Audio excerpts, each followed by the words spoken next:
Isang 8 taong gulang na bata ang matagumpay na nailigtas matapos muntikang malunod sa baybayin ng barangay Fatima, Tabaco City.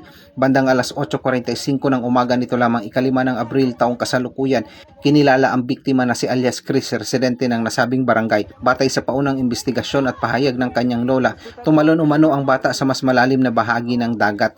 Ngunit hindi nito kinaya ang paglangoy, dahilan upang malagay sa panganib ang kanyang buhay. Agad naman ang rumisponde ang mga tauhan ng Albay Maritime Police Station sa pamumuno ni Police Captain Melesio Huelva III, Station Chief ng nasambit na himpilan, kasama ang Philippine Coast Guard Tabaco Substation at City Disaster Risk Reduction and Management Office ng Tabaco City. Dahil sa maagap na pagtugon ng mga otoridad na iligtas ang naturang bata at kaagad isinugod sa Siga Memorial Hospital, Tabaco City para sa agarang lunas at masusing medikal na atensyon. Samantala, muling pinaalalahanan ng PNP Maritime Group ang publiko, lalo na ang mga magulang at tagapag-alaga, na bantayang mabuti ang mga bata sa mga baybayin at karagatan upang maiwasan ang mga kahalintulad na insidente. Mula dito sa Tabaco City, Albay, ako ang inyong PNN correspondent. This is Staff Sergeant Quintana, alagad ng batas, tagataguyod ng Balitang Pulis.